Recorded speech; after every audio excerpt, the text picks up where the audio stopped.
managing to fit 3 of Darts Ref starts in and not one of your mates. Hey.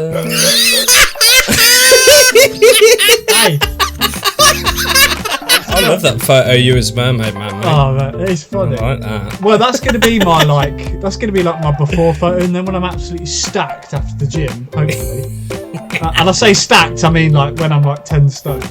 Oh, dear. I think I'm now thinking Ali G when he did all of those. Hoofs. Like, oh my god, they're my stickers. We'll get recognised as Aldi, eh, Ross? Yeah, oi, that was hilarious. What did he just say? I missed that. One thing I will say is if he puts one more picture of him on social media with his shirt off, right, I'm going to slap him the next time I see him because he just makes me jealous. As well? Ross is tired of the banner. No, I'm not. I love it. Good evening, everyone, and welcome to 3 in a Bed podcast, the weekly podcast that has been delayed for 6 years. I hope you enjoyed.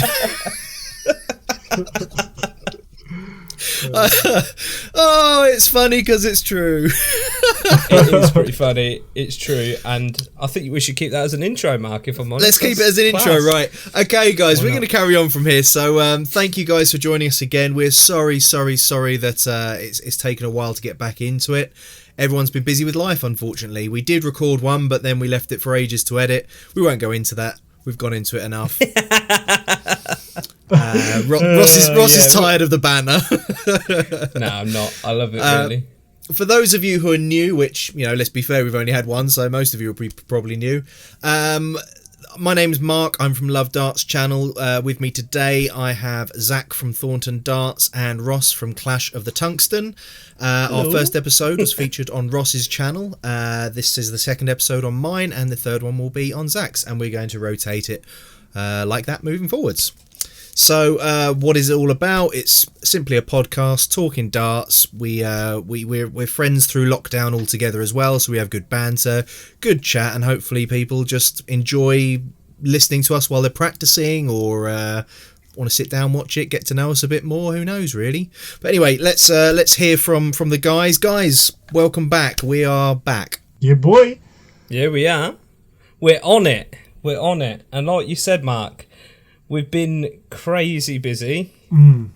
We haven't even played Call of Duty. I had a game last night, and I'm really bad now. Honestly, I'm even worse than I was before. I know you guys are going to say I'm awful anyway, but wow. There's a few good guns in that, but this is a darts podcast. I've not go too far into it. But yeah. It's we've been busy. It's been it's been a fairly mutual thing whereby literally life has happened. I think with all the COVID situation as well, things have been starting to opening up a bit, and people are trying to adjust. You started a new job, Ross, right? Yeah, that's it. Yeah, that's everything really. Just like you say, I'll go into it every time, and Zach mocks me for this. So but fatherhood as well, it's crazy. A lot of time is taken up with that, but we're back. Let's crack on, make it a good one, boys. I know it's a really cliche thing to say. How many times do you reckon, Zach, he says to us, boys, wait till you have kids? Oh, mate. Every day. If I had kids, it's like a kid having kids. So I can't see myself. I think I'll be an awesome dad, but mainly because the kid will be on my wavelength. Like, it'll be the closest mental age that anyone is. I'll relate to this kid. Like, stick your whole hand in a tub of peanut butter. That is me. Yeah, that's exactly what it's like with me. I've seen you on the floor after an Edgar session, so I don't think you're really up for fatherhood yet. That's after one day. I think Ross deals with that on a day-to-day. Do you know what? I'm warming into it. Obviously, Edgar's come back from Germany. He's in quarantine now, so I'm going on my own. But do you know what? It's hard. It is hard training with Edgar because, well, if you've seen the picture of Mermaid Man, I'm not a very big lad. Edgar used to be an ex-wrestler. He's lifting like 25 in each arm. It literally almost my body weight. And there's me with like 2 10s. Like, Zach, I love that photo of you as Mermaid Man, mate. Oh, man, it's funny. I like that. Well, that's going to be my my before photo, and then when I'm absolutely stacked after the gym, hopefully. And I say stacked, I mean like when I'm like 10 stone. I'm only 9 stone now. I thought you were going to say that picture was what you were going to use for like your branding moving forwards. Oh, can you imagine Thornton that? Custom Darts, the merman. I'm going to have that engraved on all my darts if I can. Honestly, I think the last time that I was 9 stone, I was about 8 years old. Oh God! Funny, I mean, I'm thinking even when I was doing competitive karting, I think I was like 12 and a half, 13 stone. But I mean, I was in reasonable shape. But was that a shopping cart? Was it? But the thing is, I was driving against like some of the younger kids, and they weigh nothing. So they're like 7 stone. Yeah. So down the straight, they're just going right past me. They get to a corner, don't know what they're doing, and I obviously go past them at the corners. But the Loxley boys told me I should be a jockey. Yeah. Same. Not Loxley didn't, but my height. Loxley didn't say anything about that at all. Actually, so I said to everyone, no, you're just making stuff up now. Now they're telling everyone they could be jockeys. Because I'm 5'6", everyone said if you're a bit slimmer, you could be a jockey, and I think I break the horse's back now. Imagine me on a donkey ride at Skegness. But Zach's like 5'10" though, so I don't think he's got. You're too tall to be. Yeah, you're too tall, Zach. Maybe. But I mean, you got the weight situation. Anyway, we need to move on to some dart stuff, guys. So what's been going on? Tell me. Well, what have we had? We've had I think the last time we've had like the beginning of the Premier League. Obviously, Glenn Durrant's come out. I think it was come like out? the first. Is he? Oh, no. Has he? I didn't hear that. I didn't know. What does his wife say about that? Why didn't I word it better? Oh my God, Zach, you're gonna start something else now. It's the pressure. Zach's under pressure. That's what it is. Precious for tyres, mate. Come on now. No, Glenn Durrant obviously being the reigning champion of the Premier League and he's first to be eliminated. That's absolutely mental. That I think it's the first time that's ever happened, isn't it? I think so. And I know you guys know that Glenn Durrant isn't my favourite player, but seeing someone struggle like that is awful. Like it's really upsetting. We talked quite a lot, didn't we, Ross? Because we were talking about the ASP, for example, during like the last few tournaments, wondering whether perhaps he's struggling with some kind of like dartitis situation because he seems to be holding on to the dart. I mean, he plays almost like a sort of sway and sort of if he's on it, he's on it. If he's not, it's not. I don't like his technique. It's too dependent on him, but. It's frustrating because I know that you're a big fan of the player, and it's the same with Glenn. We don't want to see these pro players struggling like that. It's not comfortable to see. I want to give them support, but then I see the stuff on social media where they're giving them stick, and people are like, "Oh, I've lost a bet" and stuff. It's like, "Oh, what? You've lost some money. So what?" He's losing his livelihood, which is upsetting. Like he's losing his opportunity to. His kids are probably fairly older now, but he's losing the opportunity to feed his family. Do you know what I mean? By doing badly in tournaments, you're not picking up that money that you obviously need to earn. Only the 250k for like the last year. Was it for the Premier League? Like 400k or something? I can't remember. I can't remember. He must be really struggling, man. Yeah. Have you seen his liver? Yeah. Have you seen his living room? It's the most shiny thing I've ever seen. Wait till you have kids. All right. Wait till you have kids. That true. That's my response for everything. Get that in there. To me, I think he's such a nice guy that everyone just feels like it's not even the fact that it is the fact that he's playing bad. I mean, we can't expect everyone to be great all the time, but he's just such a nice guy. He's always respectful in interviews. He's never got an excuse or a bad word to say about anyone. Even when he played Fallon Sherrick and the crowd were literally heckling and whistling at him the whole game, he was like, "No, guys, it wasn't the crowd. Fallon just was playing great."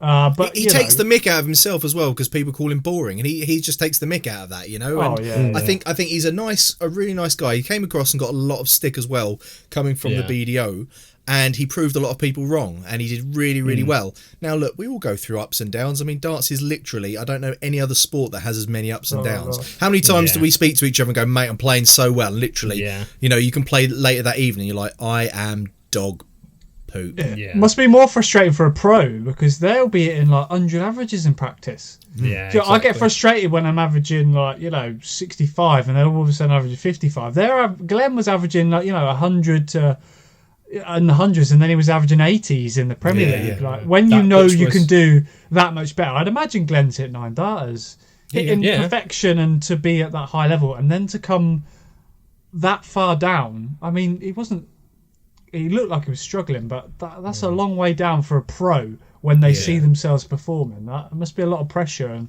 as he tweeted, I think he said he was defending ranking money as well. That's probably difficult. And a kind of where this Johnny Clayton scenario comes in is that he's not relying on his ranking money to live. He works. No. Yeah, I mean, so not that Sky we hear it all the time, but yeah, but no, it's true. It's just the fact that I asked this to a few people, like, would you prefer, being full time or working? He's like, well, if I work and I don't do well at a tournament, I'm still feeding the family. Yeah. And it's no I biggie. see it like that as well. Maybe Glenn obviously was. I believe Glenn was something to do with housing, wasn't he? I don't know his exact job role, but now obviously that's gone. Maybe there's a whole new pressure, but who knows? Who knows? But I think people.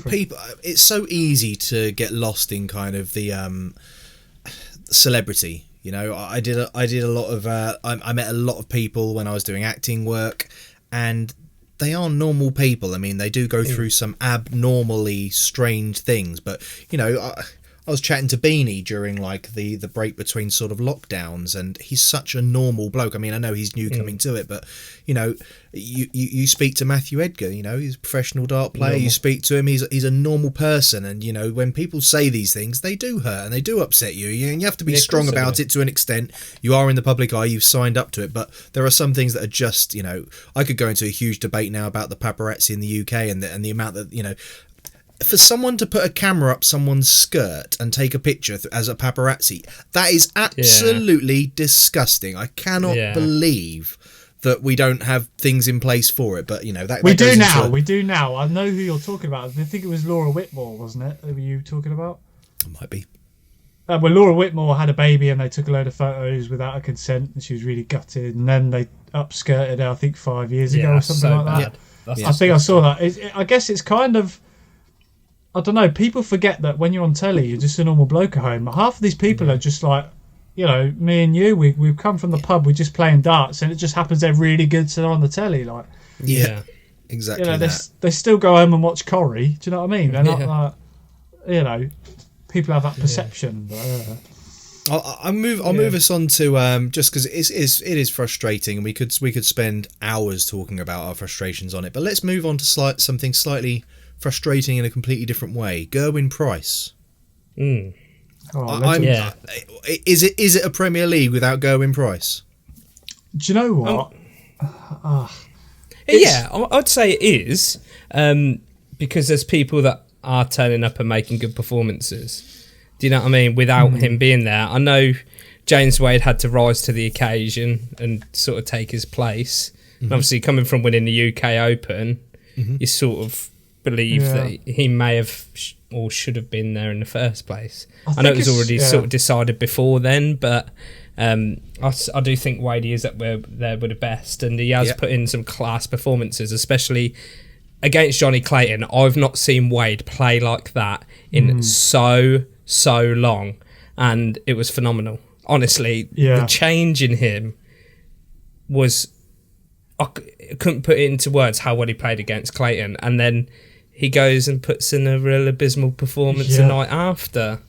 Like, I think that I don't miss Gerwyn Price personally. I like Gerwyn Price. I think he's great for the game, but personally, I think there's other people that have risen to the occasion. The Ass being one, Clayton being another. De Souza, although not winning much, putting in 10 plus averages. You don't need Pricey in there. It's funny, because I think we discussed this actually on the podcast we recorded but didn't bring out. But Price is one of those players that I didn't like at all. Like, I didn't like the gamesmanship. I didn't like what he was doing. But I have so much respect for how he's sort of turned it around. You know, I think that he's become really, really aware of the fact that he was doing that. He's risen. He's just let his darts do the talking. And I was like, do you know what? Good on you. Now, I don't support him in a you know, really want him to win kind of way. But I tell you what, it kind of feels a bit like, and it's weird because I used to love, I still do watch Formula 1, but I used to love Formula 1 during Michael Schumacher's period and was a huge Michael Schumacher fan. Now, he broke his leg and was out for a season, and every race just felt like it was missing something for me. And it's weird because this Premier League feels a bit like that for me, even though I'm not like his supporter. It's just, he's such a big part of it and such a... He is. You know, it's like if I went to if I became a professional dart player and went to a tournament and MVG and Price didn't turn up and I won it, I'd feel like, did I win it though? Do you know what I mean? Yeah, you'd always. There's always that. You want the best to be there. Like when Van Gerwen wasn't in a tournament when he was playing on fire, you sort of felt, well, you probably wouldn't have won it when Van Gerwen was playing. Yeah, and you'll always doubt it in yourself, so it's frustrating for the players as well. But like you say, it has allowed other players to sort of pick up and. You know, we've seen lots of performances, even outside of the Premier League. We've been watching stuff. Beanie, what is Beanie doing? Yeah, Beanie's on fire. Do you know what? On fire. What I think is great about pro players, and I've said this before, is that pro players, I'll give an example, are very good at just winning. I think Beanie's relatively new to it, but I think he's just getting used to winning. I think sometimes people get lost in averages. If you just focus on winning, I mean, you look at some of the names he took out, you know, Mervyn King, Rob Cross, Barney. Oh, he's got a huge win list now. He knocked out Gerwin Price. Absolute hit list, isn't it? It's absolutely insane. And when you think about where he's come from, he was saying, like, you know, a year ago, he was County B. And now he's beating, you know, players. Big names. I wouldn't say... I mean, Beanie, to be fair, on the day he reached the semi, he wasn't putting in 100 averages, 90 averages, but he was winning. He was taking out shots when people miss it. I think people probably were thinking, do you know what, I've got this in the bag. I think... Well, Michael Smith obviously thought that, but people like, you know, Merv probably just strolled up, you know, and just thought, you know, maybe this is a bit easy. And then someone that they don't expect to come through just starts putting good scores in, and then it throws you off a bit. Yeah, definitely. Because, you know, I didn't really rate that Michael Smith interview, but if you did draw Beanie, obviously I think now people are probably going to be a bit more wary. But before that semi-final run, you're probably thinking, do you know what? That's not a bad draw. But you know, now with the way he's been playing, people will just be a bit like, I've got to be a bit more careful now because he's you know, pulling his finger out a bit more. I'm thrilled for him. I think he's got used to it, isn't he? Yeah. Also, Zach, you can have the bragging rights because you made his darts, didn't you? Oh, well, I helped. It's all down to you, mate. Do you know what? I've always said this. It's like I feel so much more involved when you help people with darts. Like, so you should. Do you know when you maybe football fans can relate, when you've got a fantasy football team and you've got players in the fantasy football team, it changes a game of football completely. Yeah. Like if you've got, like, you know, Harry Kane triple points captain. I don't do much football, but I know you can triple points or whatever. You then see the game in a whole different way. Like, you're rooting, or if you don't support Leicester but you've got 3 Leicester players in your fantasy team, you want them to win. You support. It's exactly the same sort of thing of putting an accumulator on. Yeah, and you know, you're gambling. then involved in every game. Like, you're invested. Yeah, exactly. And I feel like that. When I work with players, when I see, you know, you just feel a little bit of a pride, really. Yeah, it's all down to them. It isn't really me. They're the ones throwing it, but just to be a little bit of that, it just feels cool. Is he using the 24s still, or has he gone to the 22s? Yeah, I believe he's using the 24s still. He got the 22s recently. I need to swap my 24s to 22s because that's more my weight. I mean, 23 is the max I really like to go 22, to. 22, honestly, the 22 version. I mean, I throw 24s now, but I've been tinkering around with 22s. But I don't know. It just feels. I think because I'm quite little, obviously. Hardly ever mention it. 22 gram. Like, I don't really have to put as much welly into it. I can't give much welly anyway, and it just feels a bit more natural. And then with a scallop as well, it's kind of not effortless, but it's just easier. Without blowing smoke up your whatever. I can't even think what the phrase is right now. Don't even know the song. Something up my bum anyway. Shut up. Shoving 23 gram up me bum. I've recorded the review for the beanies. I haven't released it yet, but I've had loads of other stuff, and other people have done it. So I thought, well, I'll give it a bit and pop it out a bit later on. But they were so easy to throw. That scallop, lots of people spend time getting their fingers prepared for sort of throwing that dart. You stick it right in the scallop and it goes the same each time. And there's a lot to be said about that. So I actually found them so easy to throw and I really enjoyed them. So it's a well-designed dart, I think. I think it's just scallops are on trend because so many people like a straight, consistent barrel. I mean, I threw Phil Taylor phase 2s and they were exactly the same virtually across the whole barrel. Now when you've got a little bit of take the Joe Cullens, it's very subtle, but that little scallop is just so nice to just put in your hand and then be like, then you're just gone. You're gone. You can go two ways with that though, right? You can either go with the scallop, which is a very, very visual, it's very easy visually to feel. But then there's changing grip types. So for example, with my dart, I can find my reference point all the time because I know exactly what it should feel like. There's kind of two different ways to go about it. But spinning back to Beanie, I'm thrilled for him because I think that he would have, as a newbie, he is up. He's up against it, unfortunately, and could lose his tour card. But he's up for the fight. He's got used to it now, and even if he did, I think going to Q school, I think he'd just get straight back in again. But one thing I will say is, if he puts one more picture of him on social media with his shirt off, right, I'm going to slap him the next time I see him because he just makes me jealous. Do you know what's funny as well? It's always irrelevant. There's never, I love it, it's brilliant, but there's never any relevance to it. To be fair, it's usually to my tweets, I think, because I'll put something out like, and it like, I love him a bit. He does make me laugh. And to be fair, if I was as jacked as he was, I'd probably do the same. But like, exactly right. I put something like, at the gym with Edgar now. I'm going to the gym, no Edgar, but Beanie's at the Germany, so I'm going to catch up with him. And then all of a sudden I get a tweet and it's like, here's what I took last week. I'm like, come on, Beanie, man. Like, I thought I'd give me time to catch up, and now you're just showing off, man. But I completely agree, though. It is. We would all do it if we were in his shape. But he's one step away from those girls who'll be like, just got my nails done, and they hold their nails up, but they're in a bikini. They're showing a cleavage. Yeah. Look at my hair. They're in a bikini. Their boobs are out, and you can't see their nails. Faces like that. Yeah, if he starts pouting, that's it. I'm not following him anymore. He's done. I mean, Beanie made a Pro Tour semi-final. I've seen more of his abs than I have of his semi-final. Here we go. Go on, Zach, having a stab. No, I love Beanie. So Glenn came out of the cupboard and then Zach followed, right? What we were saying earlier, Mark, he's just a normal guy. He's a prison guard, isn't he? He's so normal. Yeah, he is. Prison is very much just a normal person.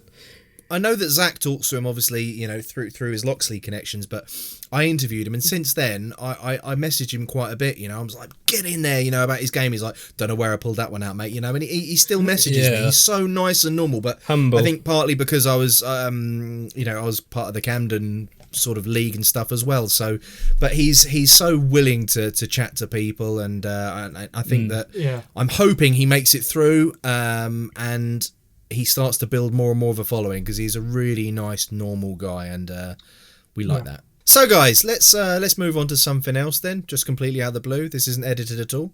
What we got? What we throwing, guys? Who wants to go first? No one was even prepared for that. I don't know who's going first. Huh? Brilliant, guys.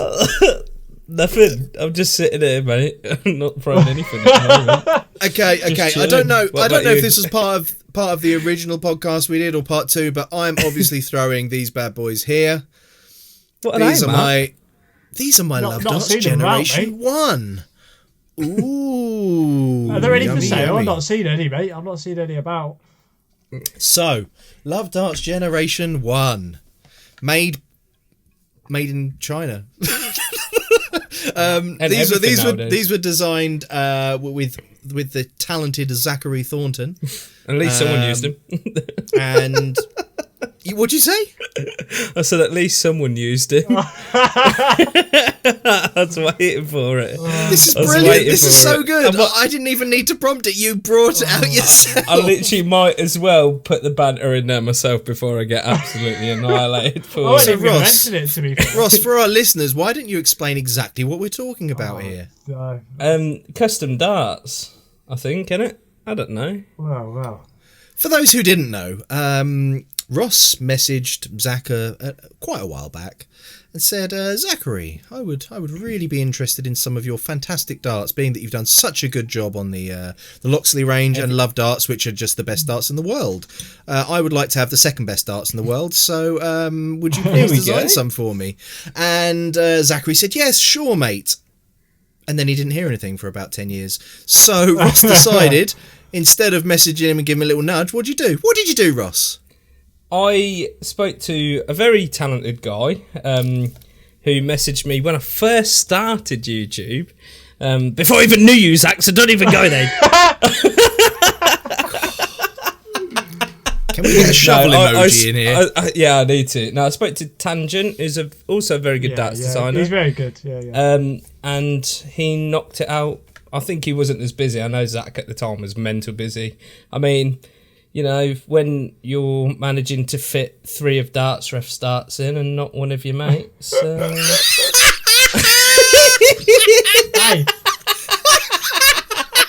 Wow. Yeah. Well, you know, I know money talks and everything, but...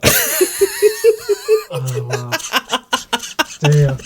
Oh, who's getting ribbed here, I'm joking. Yes, no, Rossi. Yes. See, right? The thing is, right? Jack's ordered like 200 odd sets. 200 odd sets. And that's the big orders like that are the ones that, you know, keep me in me nah, you know, I'm only joking. In my job. Any of the brand stuff. This is why I get set back. Anything brand, so Jack's brand, Loxley, another big project I'm working on, which I can't say yet. They come first, and then sometimes if they go too mad, customs get pushed back, unfortunately. I'd just like to explain it because I know there's people in the same boat. Like, I hate leaving people waiting, but it's one of them, man. I just can't. It's good banter. And at the end of the day, like we've said, Zach is extremely busy doing stuff, and he does get around you. So, you know, don't let that discourage you guys. It's just we go through life, and these things happen. So it takes a little bit longer. But Ross, what are you throwing at the moment? I am currently throwing a set of the Unicorn Callan Rids, and they are wicked. I'm not going to lie. They are an awesome set of darts. Also, I'm trying these clear sort of Dessauser-like flights and stems, which I actually really like. Who I they made by? Bought a target.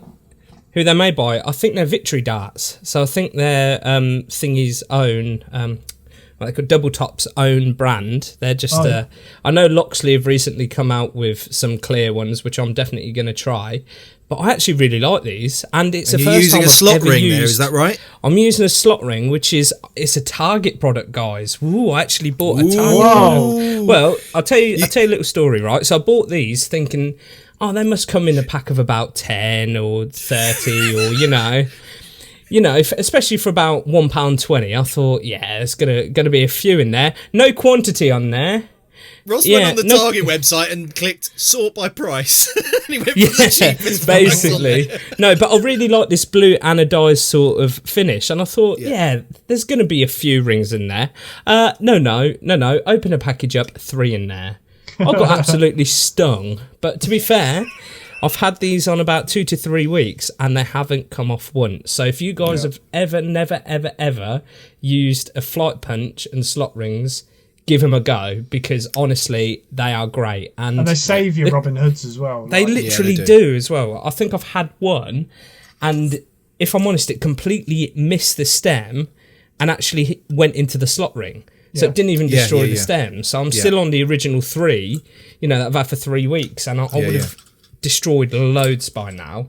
That either means that when I'm playing really bad and I can't hit the target and I'm not close enough to the other darts, or they're just generally good. So, but awesome set. Harrow's apex points. But these darts are really nice, and they're very similar to the sort of thing that I want custom, if that makes sense, because of the grip type. But yeah, definitely really nice set of darts there, and they're not a bad price either. I think I paid about 35 for them. So nice. Yeah, 22 gram as well.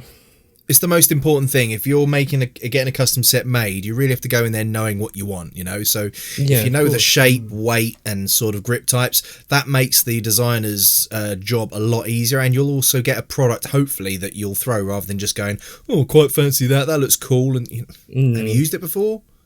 You might not like it. Yeah. A lot of people come to me and they say, what would you recommend? And I'm like, well, it's not really about what I recommend, it's about what you're comfortable with, because custom darts is an investment. It should ideally be a combination of things that you like. There's also, you can just make up stuff if you want to try something that's not on the market, but it's still a lot of money if you want to do that.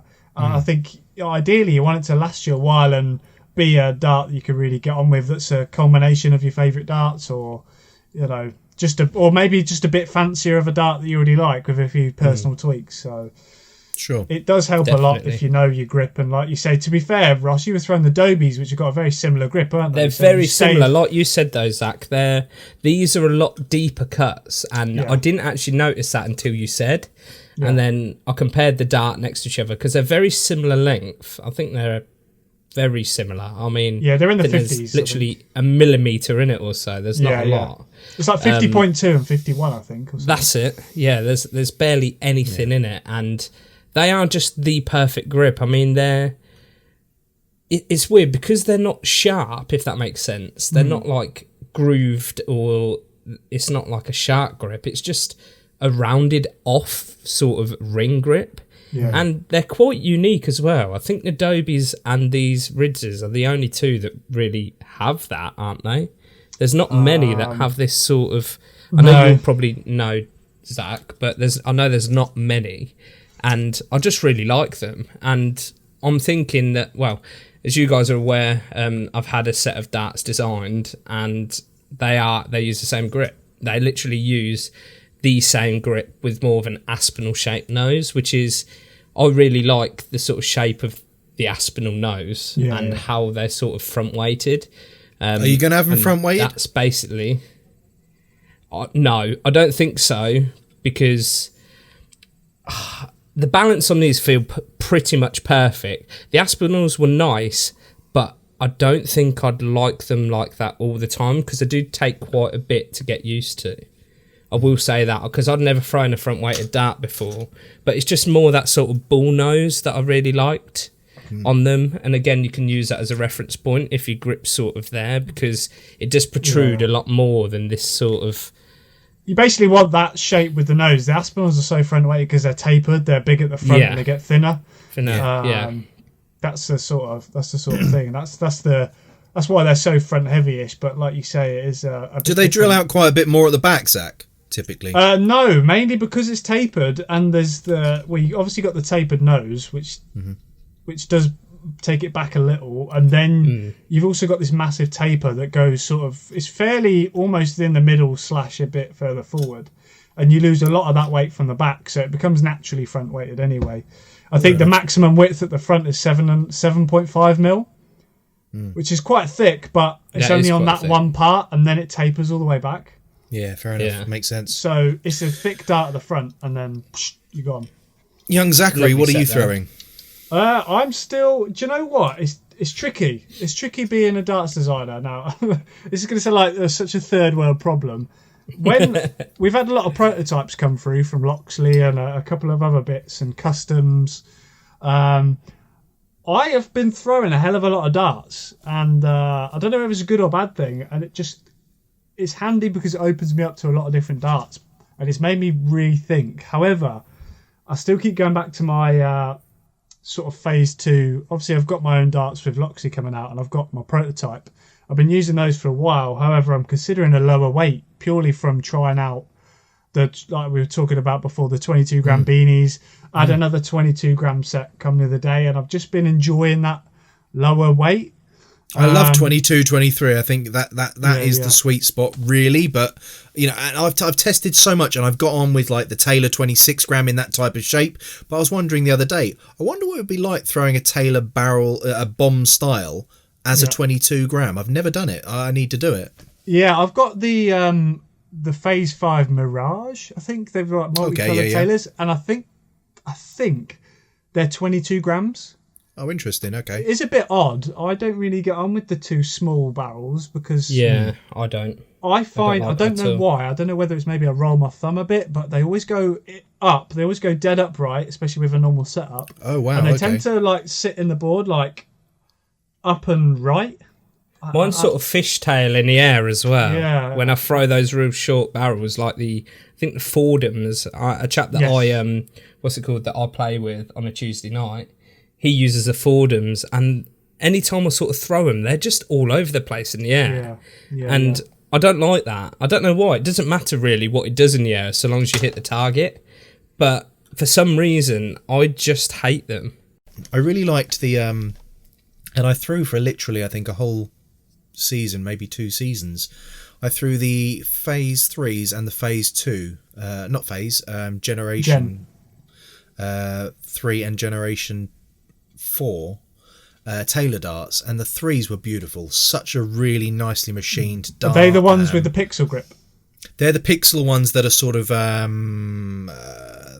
like the Rosso colour. With a little bit of gold in it as well. Yeah. But then I went to the more basic, like he went back to the 4, which was really bomb style, but with like a matte black sort of sandpapery finish. Yeah. And I really liked them, and I threw them. I still sometimes will pick them up and have a go with them, but I like that style to sit flat. Whereas actually, you guys know, I like generally a high tail with a straight barrel dart, and I talk about it a lot in my my reviews and videos. But I like to stack those. They just feel better to stack like that. But I've just finished actually reviewing... This will let you guys know as to when this comes out, because I've just today released the review for this, which is the Bambas. Yeah, and I believe that Jacob likes to stack, and it's a straight barrel dart, so I found it really weird that they sort of sat at that angle. But I mean, if that's what you like, that's what you like. But and you hit a 1080 in the video, didn't you? Say that again. And you hit a 1080 in that video, didn't you? I did. I hit a nice 1080. Good lad. It was first throw with the dimples as well. And things I used to use the Dimplex flights and stems. So I put them on. I was like, back to the old school. It felt like you know when you pick up like your first set of darts or something that you just never sell. You always have them by the side guard. They just feel a bit like home, you know. I put them on and I just had a little grin to myself. Got up there and thought, right, I wonder how many attempts it's going to take for me to get like consistent entry that I can show, because I don't typically. A lot of people think that I show just my best throws. That's not what I do at all. I'll throw it like 3 or 4 times and look at the entry each time to see whether that is a true representation of how they enter, because that's what I'm trying to show there. So I don't typically show my best throws, but that was my first throw, and I was like, oh God, please let it that they all actually genuinely sit like that, because then I'll use it. But I looked at the camera like, how you doing? But it felt good. It felt good. The good thing about Jacob's, lucky I was at the development tour when all of the Loxley youngsters were trying their prototypes. So, funnily enough, I chalked one of Jacob's games when he was using his prototypes. So for me, as a designer, I could literally see how Jacob's darts were entering the board and like how he stacked, and it was like, it was just awesome. And to then see him come through, it was just handy to be able to do that, which is something I'd like to do with when lockdown's over with normal people, you know, because I can't do that with everyone, obviously, with lockdown. But I want to be able to get out. I'm looking forward to seeing some more of his games, because he's not the most well-known player. He's fairly new to the scene, and you know, I was like, let's.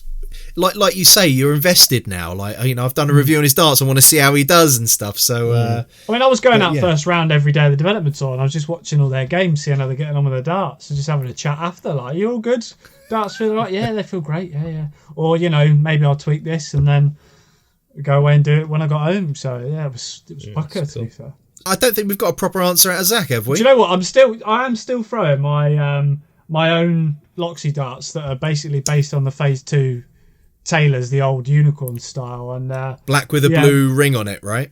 Yeah, black darts, blue and white rings at the top, which is based on the blueprint. The dart's going to be called Blueprint. Nice. I'm the designer, and the dart is my blueprint. That's the whole idea. That's cool. Like it. I like that. And yeah, I've just been playing with those prototypes for a while. But make the darts blue. We want to see a blue dart. Anodized blue. I may even go just normal silver. To be fair, I like just a plain silver. Honestly, I really like the black with. I like the black with blue rings. It looks good. To be fair, I like the black because when they're in the board and in the 20 area, you don't really see them. You feel like you got a bit more space. So I don't know why. That's cool. I was going to ask you guys a while back actually, because obviously my darts are black as well. But do you prefer that? Sometimes I like to have white flights so I know where they've gone. But other times I'm like, actually, if it's black and it goes against it and I'm not seeing it, I don't feel like it's an obstruction. I go at it again and it works. I had a set of those Paul Nicholson's.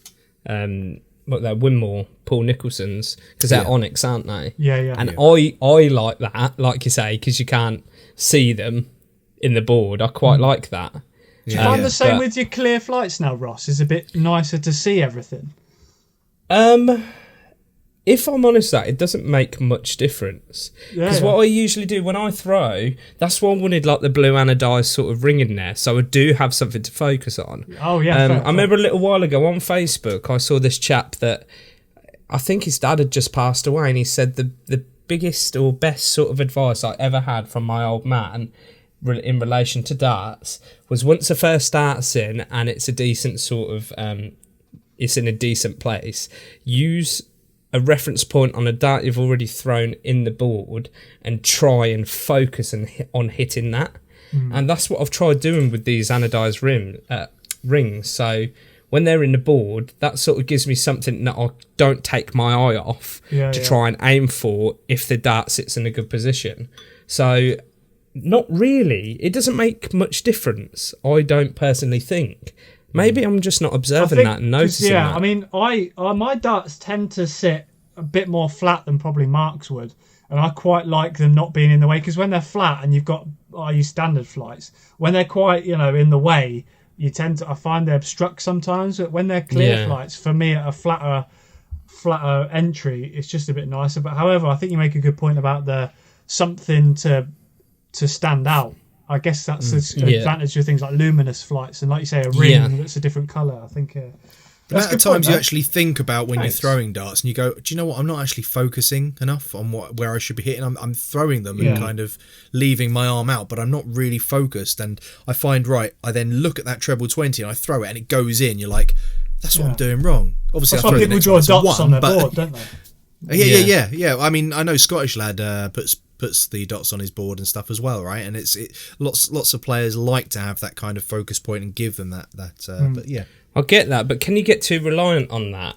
Because especially if it's not there during the game, right? Yeah, that's what I'm saying. Because if you go to a pub and you're not going to have the dots on the board, with your darts, you take them everywhere and you can't throw without them. Yeah. I had that problem with the sight. Do you know what I mean? Do you know what? You know the sight right? You put it at the bottom of the board and make sure you're in line. It's like, you're not going to have that in a game. Yeah, that's about not to criticise the product, because I understand the alignment element of it, and it's to try and get you used to it. It depends if how your arm sort of. You look at Stephen Bunting, for example. That's wasted on him. He stands to the right side of the hockey and he throws well. I think it's good for beginners to get you into that, what you should do. You can get used to a bad technique. We've talked about that before, right? Yeah, I mean, the whole hendo rocking and the asp sort of, leaving his back foot and everything.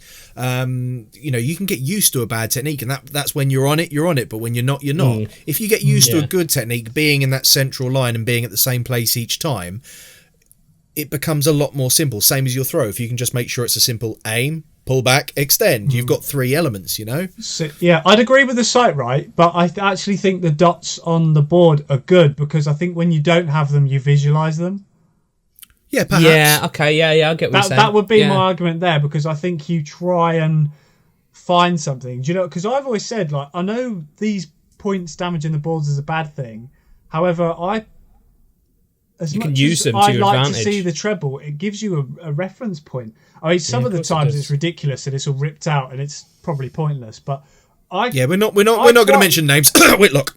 I quite like it when there's hole. If it's a stiff board as well, if it's a hard board, you usually find when you pull your dart out, there's a hole still there. Yeah, and I'll try and just look at that hole. Whereas if it's a nice soft board, you pull it out and it's just like it's the same. So I kind of find that a bit of an advantage sometimes. And like I say, I think if you have the dots on your board and then they're gone, you'll try and visualise them. And I think that's Definitely. a helper. But I think what Marc says about the sight right, when you rely on a bit of equipment to align yourself, it's hard to. I think it's hard. That's something that's hard to visualise. Yeah, but you get used to the feeling. Maybe it might be the same as like you're saying though. For that visual representation, you're constantly getting used to it, and you have that focus. Same with the sight right. Maybe once you've aligned, it becomes second nature to where you stand and align on the board. So, I guess we can sort of learn those things, but if we haven't and we're reliant upon it, it's going to cause us problems. So these bad boys here are the LoveDarts Generation 1, which are actually available for a very, very limited time. I think by the 12th of May is your last opportunity to pay for them. But if I'm honest, I heard that they're about the same price as the Elysians, aren't they? Wow. These are so cheap for what you're getting. So cheap. Like, no, I agree. Inspiration wise, looked into sort of the Solo Generation 3 was something that I was throwing beforehand. So I wanted similar kind of grips, different weights, a few bits moved around. I like the Matthew Edgar Tetris grip in there. But the grenade grip's my favourite. The grenade is superb. That looks wicked. I even just aesthetics wise, that's what I like the look of. It's actually my favourite grip out of that on the dart, but out of any dart, I love the grenade grip. That sort of alternating section. It's intricate. It looks nice. It feels nice. It's definitely something I think people are going to enjoy. But I got these in January, and it's so weird because I love to throw different darts. Absolutely love it, and I'll go through periods of going, I want to use them, and I haven't switched to anything else. That's good. I know it sounds biased, but the thing is, like I was saying earlier on with custom darts, if you know what you want and it turns out to be what you want, you will stick. And you don't need anything else. I want to stick with a set that is literally going to.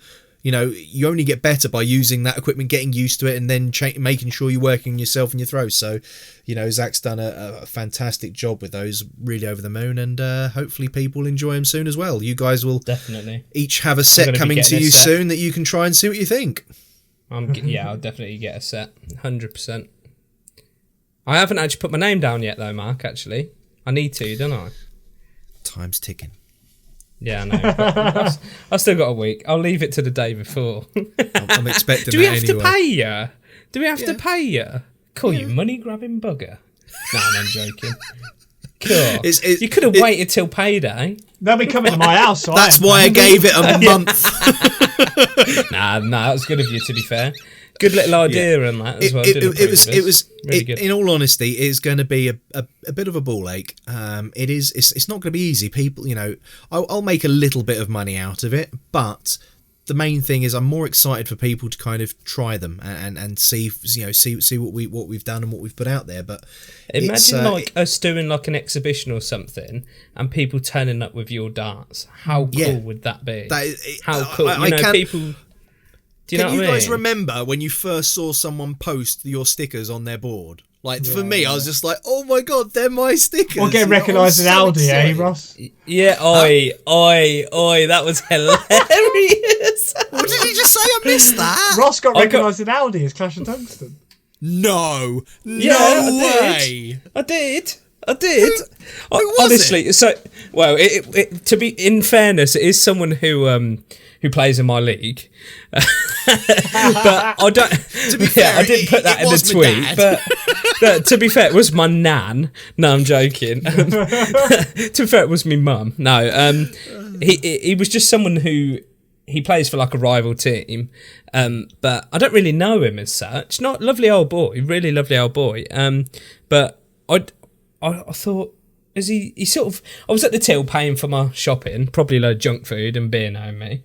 And you know when someone's looking at you and you can feel it. It's almost like a sixth sense. And I was just about to whack the old contactless on the etchings, and I turned around and I thought someone's looking at me. And I turned around and this bloke, obviously everyone's masked up, aren't they, in Audi? And he just had this mask on and he just went, Clash of the Tungsten. And I was like, yeah, man. And I just fist bumped him. And he was like, really nice work, man. Carry on what you're doing. And honestly, that felt amazing. Yeah, honestly, that's so fun. I know I've only got like 1,000 odd subs, but like, that's sick. That's wicked. Well, that's even more mental because you say you only got 1,000, and then in such a big world. I mean, I don't know where you're from. It's relatively big town. But yeah. The fact that anywhere in the UK someone could be, they recognise you right there. I know, it's weird. It's mad, it's like proper weird. But this isn't the first time. I bet Carwin's been outside your house ready to give you a fist bump as well. Sure, yeah. Yeah, no, not yet. Carwin or Ryan? Yeah. Parwin. Either or. Parwin. But yeah, no, I know what you mean about the whole sticker thing. I'm going to use this as a quick plug, by the way. My rebrand's done I did try to lead it in for you, to be fair. Yeah, because it feels lovely having stickers on your surround. Rosses aren't done yet, but no, they're I've actually got some stickers that are done now. Could I show them on the podcast? Yes, go on. Yeah, I'm gonna spin and get them then. Go on. You're gonna show yours? Yeah, I'm reaching for mine. I've got some.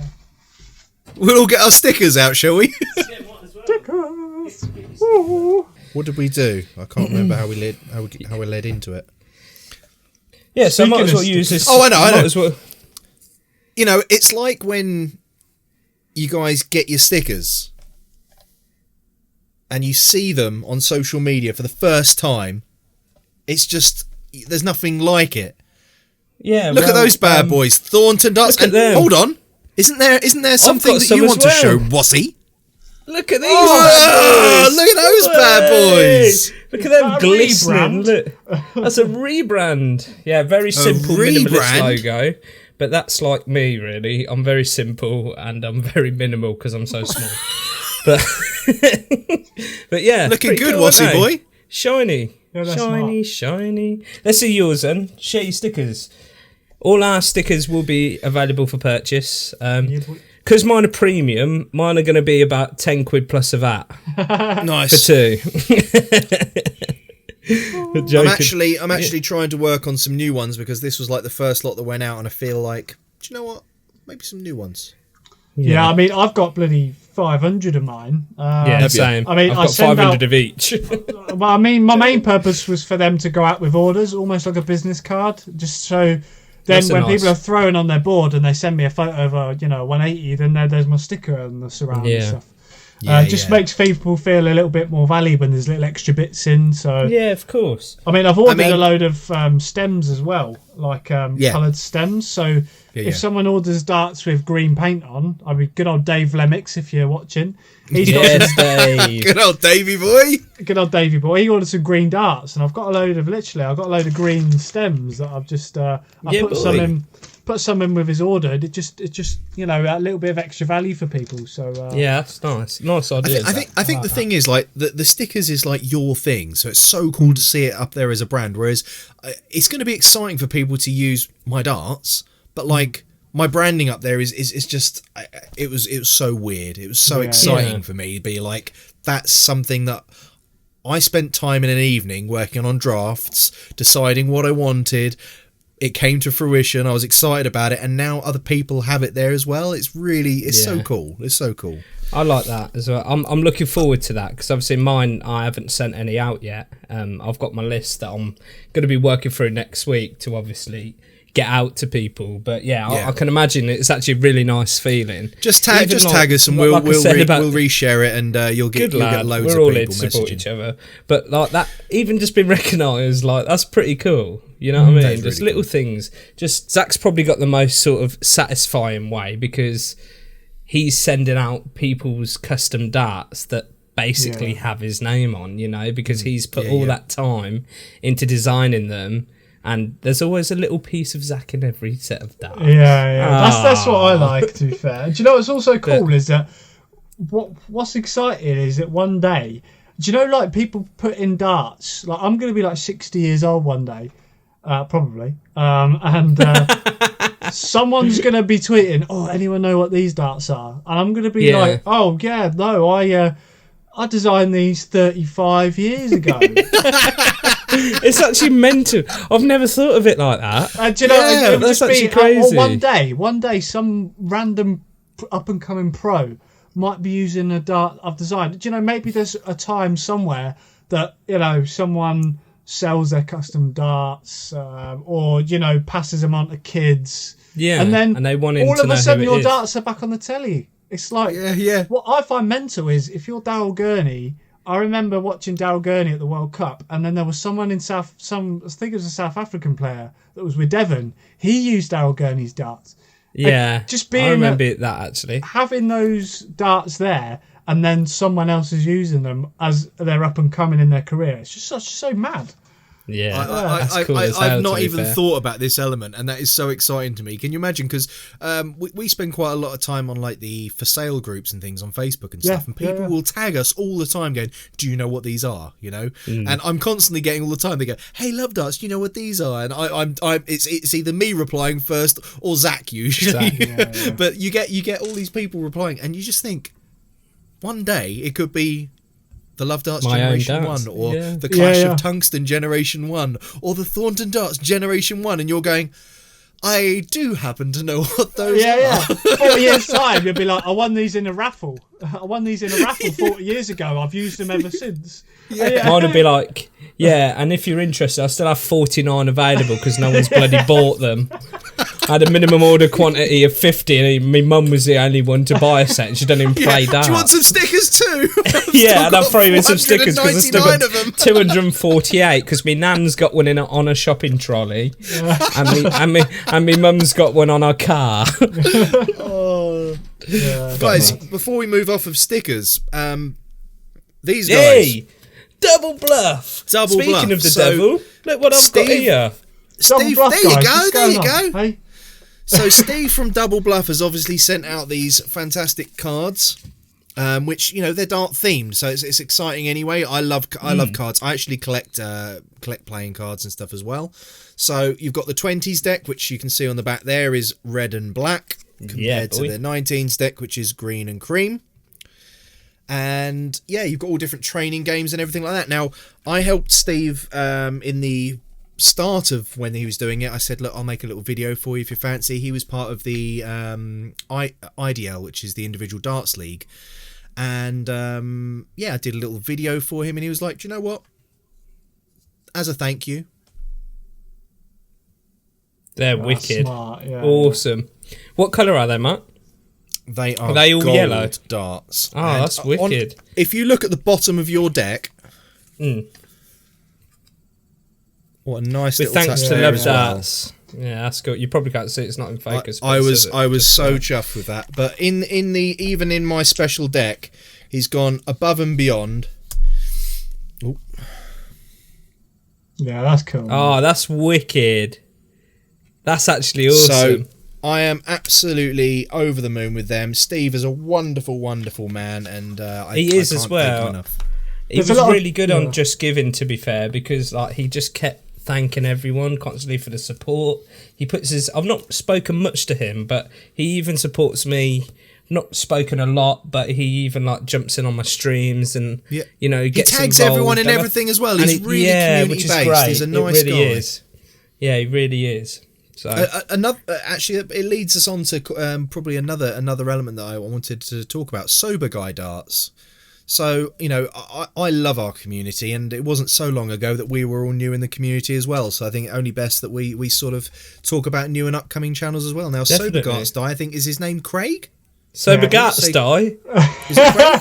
Huh? Sober Darts Die? Did I say it wrong? Sober Darts Die? Sober Darts Die? Good old Craig. I'm sober as well, by the way. I am only drinking water. Good old Steve. Sorry, Craig. Steve, Frank, I mean... Jeff. My name is Jeff. Now, I think Zach's actually probably had the most exposure to him, not in a stripper kind of flasher. Well, I mean, everyone's seen Mermaid Man. It probably is true. Yeah, exactly. Seen that. Exactly. But he's got a nice channel, good production value, and I think he did a trailer for you as well through his. He's a really great guy. To be fair, I mean, he messaged me a while ago just to sort of say, look, I've got an idea for a channel. What do you think? And it was something that I've always sort of spoke about, is that he basically was wanting to see what it'd be like to play darts teetotal.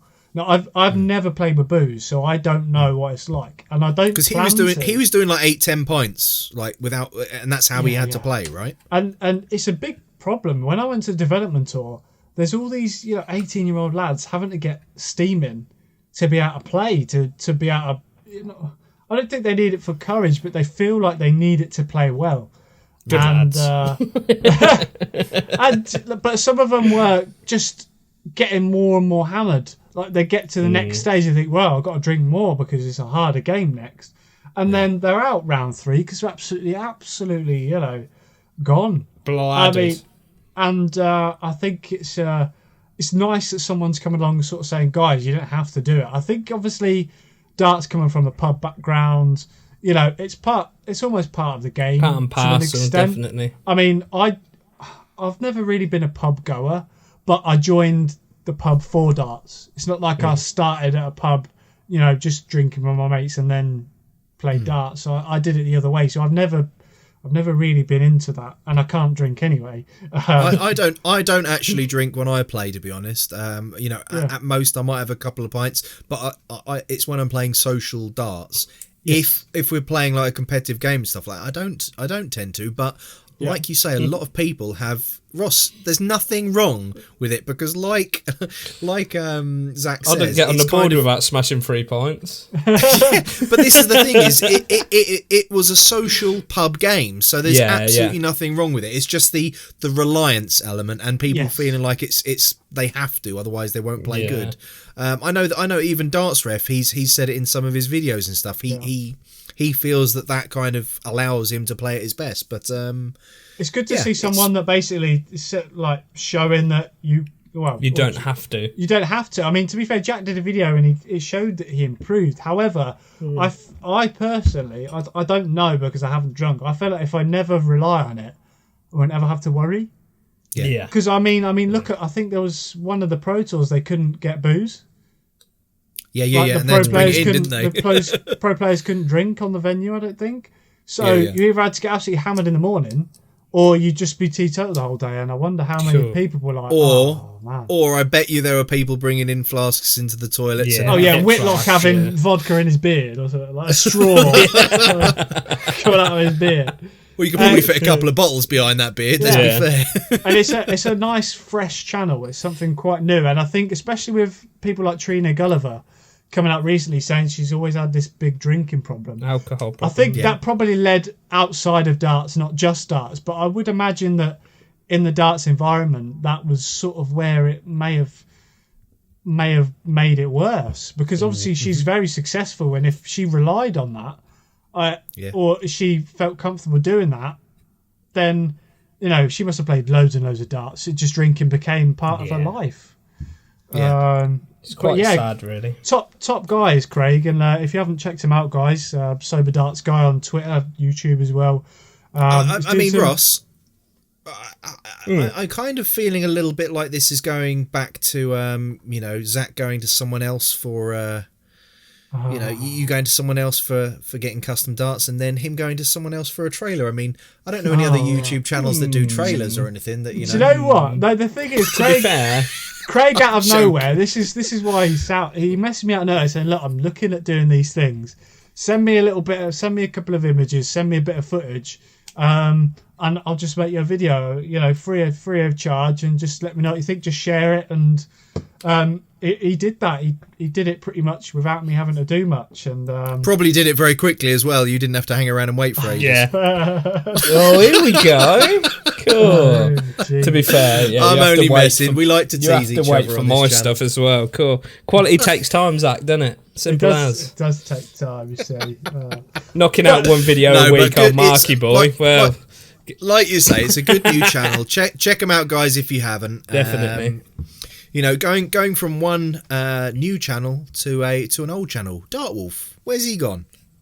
Where's he gone? Do you know what? See, I've been involved in a few things with Dartwolf. And obviously, it was launched a little while ago that I'd be doing darts for Keith Deller. Now, I personally think that being Dartwolf never did him any favours, because I think initially where he came from, there was, after he left that, there was questions about who he was. And I mean, I know who it is, to be fair. I spoke to him several times. Yeah. But I know a lot of people that still don't buy into it. Do you know, why would you want to keep things like that secret? And people don't get it. Darren did a video on it.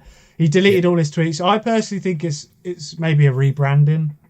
Possibly. Or it could just be incredibly busy. I mean, if I'm honest, I find that the whole thing, I don't mean this in like a nasty way, was never going to be a sustainable channel. It was very giveaway orientated, and the sad thing is people are very fickle. So as soon as you stop giving away things, if your premise for a channel is mainly giveaway based and you're picking up subscribers very quickly purely just because you're giving away stuff, as soon as you stop and you start trying to build things from that, people are going to lose interest, because there's nothing in for them. There's nothing in it for them, you know. And I think that could be why it's sad to see as well, because wrong.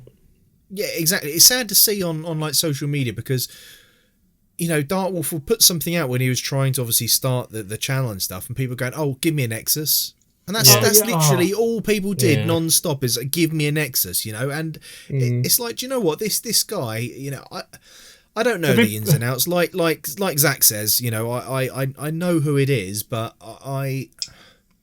he gave away so much stuff and did so much for the community during lockdown and stuff like that. I'm like, give the guy a break, you know. I wanted his channel to do extremely well, but he has disappeared, and I don't know where he's gone. It's very odd, and people then question it again, like, well, why does he come back momentarily? I think purely. I feel like he works for 6 months and then has holiday 6 months, so he'll be back probably in Benidorm. Yeah, he's in Benidorm. Dubai, maybe. He's having a holiday, then he'll come back. I think the thing with it is it's that level of trust, and you know, like I say, I think a lot of people have split opinions, and it's very odd to disappear. Like I don't think it's disappearing. I think it's a rebranding personally, because like we spoke about, a lot of people have issues with it. And again, like you say, he'd put out a tweet and it'd be like, "Oh, my son's 7 and he'll die if he doesn't get a Nexus." It'd be like, give a guy a break, man. And it must be hard in a position where you can do that sort of stuff to work out who's genuine. Yeah, I think anything. I've noticed since doing YouTube recently, it's not very what's the word, profitable on its own. No, not at all. Not at all, actually. You sort of do have to do it for the love of doing it, which is why I try and at least do a live stream a week, because it makes... I'm still interacting, although I'm not pushing out videos that are pre-recorded because I'm struggling for time. Live streaming still does give you that platform where you can interact with your subscribers and the people that you talk to, which I really like doing it live anyway, because you can react naturally and all that sort of thing. And I just think anything sort of where you have to buy things to keep a channel going it's not a very good sustainable way of keeping a channel running. You almost want to reward loyalty, not... Yeah, you do. Yeah, absolutely. Loyalty, And I don't know if you guys have found it as well, but like, I have paid so much into the channel without even realising, actually. Like, the amount of darts and things that I've gone, oh, that'll be good for a review, and I end up buying it. You know, my microphone, my... just non-stop. And I was trying to work out the other day, and I was like, this is going to take me a while to break even. People think that all of a sudden, you know, you're monetised and all of a sudden you're raking in. I have made £96. That's all I've made. Yeah. I've not even taken a paycheck yet. I've not been given a paycheck. And it's like, I'm very lucky because I've got all this equipment that I've had for a while. So it's not as if I'm in debt to it. But there's like channels out there where I think I feel sorry that you're having to base all of your content purely on having to buy things. I think it's a very difficult... It's hard as well. Early on, you kind of feel like you want to just to get the people in. Yeah, of course. You have to fight that constantly of going, do I do a giveaway that's fickle just to get people in? I don't want that. I want you guys to actually enjoy what I'm doing. Yeah. Hence why I haven't done much like that. Yeah, you have to stand out. Because, I mean, I think reviews is probably the hardest thing to just come out into. I mean, if you've got a potato camera, do you know what I mean? It's probably difficult to even get a look in. If you've got people like, Marc's always got high quality recording, Darren, yourself, Ross as well. I mean, it's hard to compete if you haven't got that sort of... I mean, most people could do it now with iPhones and stuff, which is... Which is the great thing. Which is what Marc, do you use that, Marc? As long as you've got a phone... This is the thing. I use an iPhone 11. People think I have a fancy camera. I don't yet. When I go to visit Ross, I might nick one, but, I'll let you have a bash on it. But a lot of it, if this is a little bit it's of a lighting coming most from of it. someone... A lot of it's lighting, I'll be honest, a lot of it. And a lot of it is knowledge and education. If you can teach yourself to do great video with the worst equipment and you buy a £5,000 camera that you don't know how to use, you're going to do a better job with that really bad camera, knowing full well how to use it, than having a £5,000 camera you don't even know how to switch on. There's some great YouTube videos of that as well. There'll be like a pro using an iPhone and then an amateur using a £5,000 camera. I mean, to be fair, it just goes to show you don't need great equipment. You just need to educate yourself to use the equipment that you have. Sometimes we don't have the budget and money to be able to do things, but it doesn't necessarily mean that you don't or can't create content. I mean, you just need to educate yourself. If it's original and the content's good, it doesn't always matter. I mean, look at Edgar. Edgar is so useless with technology. The amount of times, oh Jesus, he's rang me and be like, oh, how do I click this button? I'm like, Edgar, man. I asked him once to send me a PNG. He goes, what's a PNG? That's the picture, right? And I went, yeah, but like a PNG, so like you don't have the background. He goes, I'll ask Zach. I love it with bits, but Edgar, honestly, he's got so much knowledge and like insight. He doesn't really have to do any of the fancy stuff. No, he doesn't. Like, he doesn't at all. To be fair to him, he has got a lot better. He's trying to improve. He's got nice new logos and stuff. But that's because he wants to. He doesn't feel like he needs to. I mean, he changed his things like his intros and little flashy bits. But his content that's what makes him. He does it in one take every time. Yeah, which is good. Honestly, I've seen him do it. He does it in one take. I mean, when we recorded that Ryan Sell wig video, well, we were crying and we still carried on because he just does it and then he's got it edited within like 10 minutes, and that's sometimes all you need. That's the beauty. That's the beauty of the community, though, is we have a nice range though going across from people who have lower production level but have more charisma and bring those things out to people who spend a long time doing it. I mean, it's part of the beauty and wonder. I mean, some people think that we're all competing against each other. I don't see that at all. If I'm doing a review on this set of darts, and then Ross does the review, and then you're the person who's made them, and you've given like a preview and stuff as well. As a consumer, I want to hear people's opinions about it. I won't just watch one. I want to watch a few. No. So, if anything, we're just getting more time watching darts videos and growing as a community. So I never see it as that at all. Neil messaged me today on the Bambers and said, I've got a set of them too. I'll be doing a review shortly. And I said, I think you'll quite like them. They're probably more suited towards your style of dart because he likes a longer dart. I look forward to hearing what you think about them. And that's not me being two-faced or anything at all. I'm saying genuinely, I want to hear what you think about them. It would be interesting to see whether you enjoy the same bits that I do. It's not only that, although we all play darts, we all have different opinions that can vary, even from having the same dart. I could throw a set of the beanies, you could throw a set of the beanies, your entry could be completely different to how mine go in the board. Exactly. And that is quite interesting for other people as well. So I find the same as well.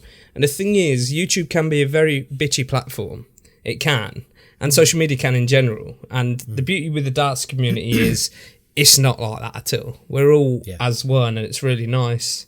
I think my advice to anyone starting YouTube is just be yourself. I think everyone tries to be a YouTuber and they lose who they are. They try to make content that they think that everyone likes. I think if you just make content you like, people will enjoy it more because you're passionate about it. You don't have to think about it.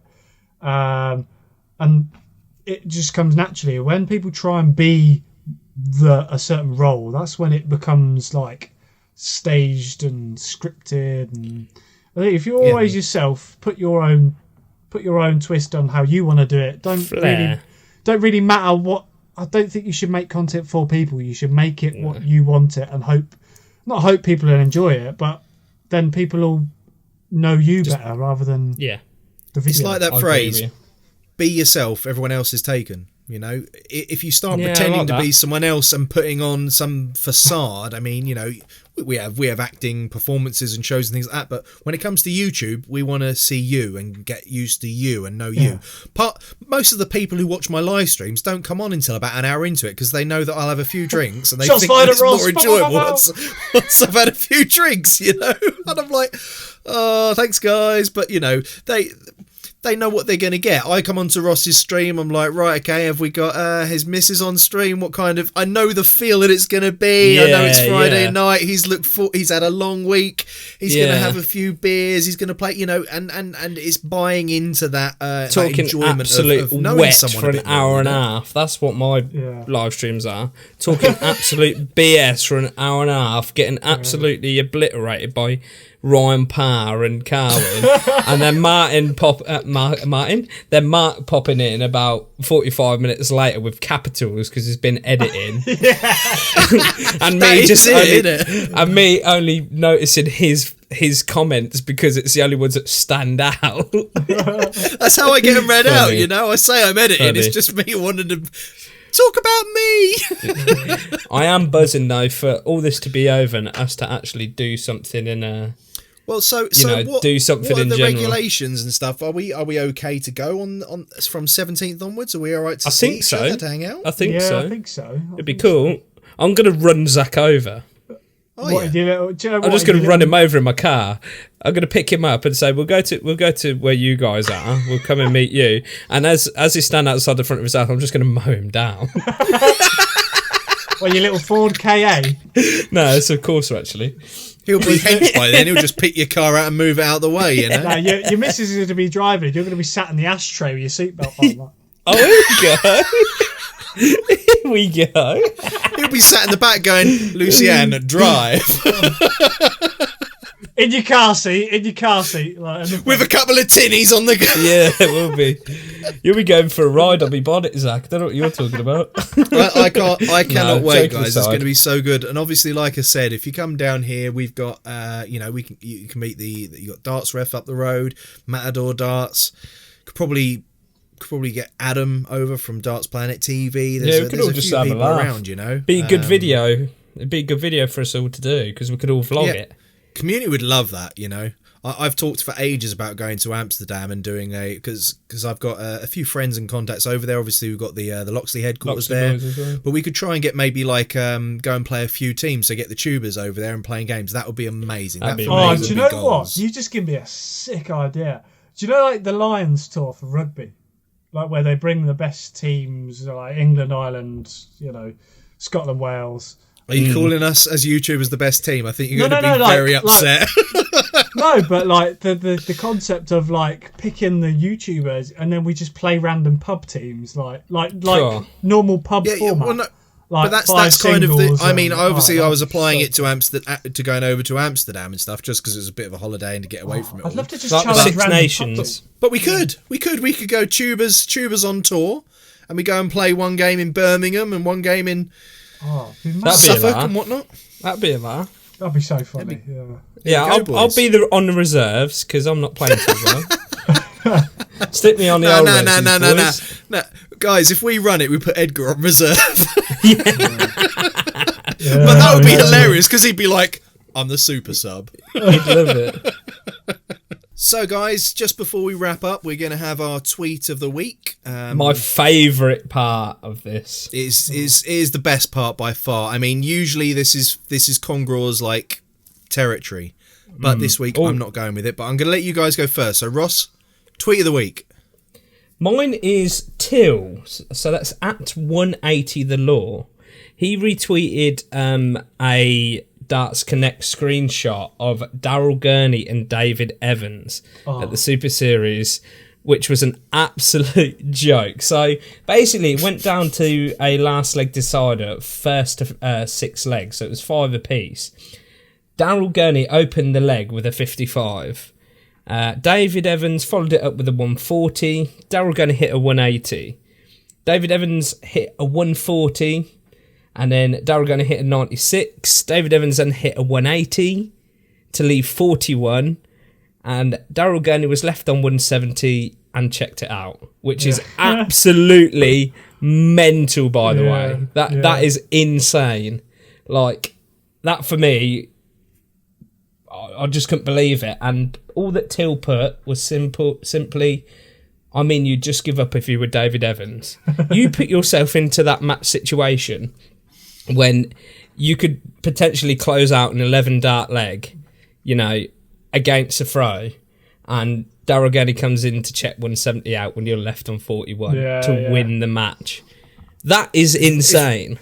It's reminiscent of the Gary Anderson in that leg where he hit the 170 when Van Gogh 10 dart. the 9 dart leg. Was it was it 10 dart? No, it was 12 dart, wasn't it?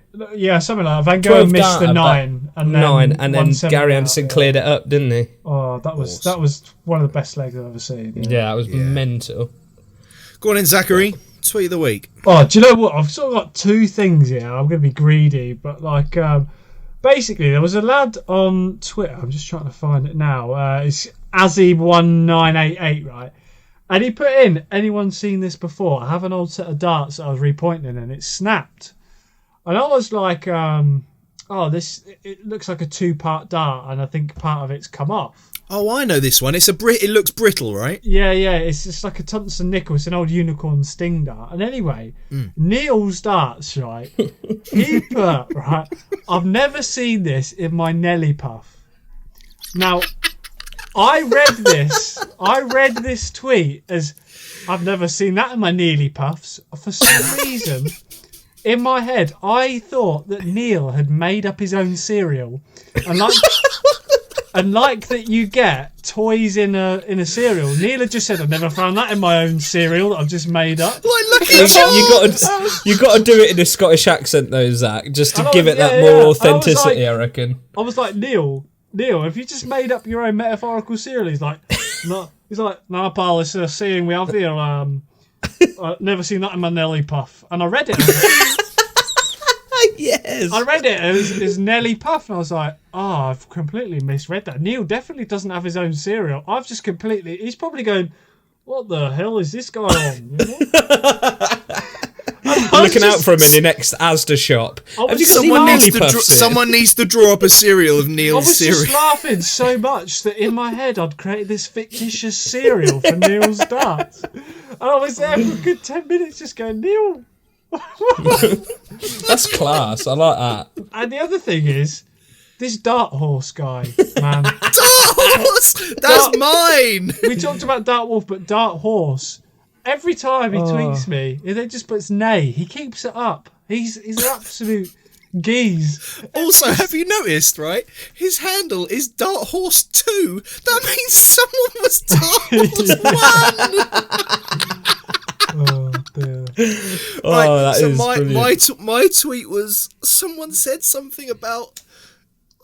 oh yeah, I'm really struggling with my throw, and he put something like, I'd love to give you advice, but I can't throw darts because I've got hooves. And I was just like, this guy, he just keeps it up all the time. He don't care, does he? It made me laugh. What I want to know is, how did he type that tweet?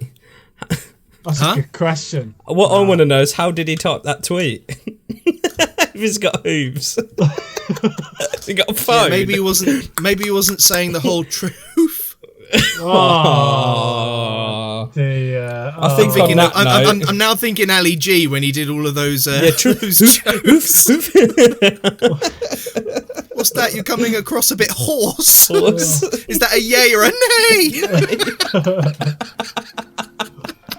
Oh god. Oh right, boys. Look, we've had a good chin wag, and I think we've said all we can possibly say before people get bored and switch off. But thanks, guys, for joining. And like I said, this will be on my channel later on, and we'll be going over to Zachary's. We'll try and make it a little bit more regular. We're talking about it, trying to find ways of making it. It's very difficult with three of us recording, putting the audios over, and doing the editing and stuff like that. And it takes a lot of time. So we apologise it took so long, but we're working on it. And please stay with us, and we'll try and make it more regular for you. But definitely. For now, from Thornton Darts, Clash of the Tungsten, and LoveDarts, thanks for watching 3 in a Bed podcast. Have a great week. Bye. Thank you very much, guys. Bye. See you later.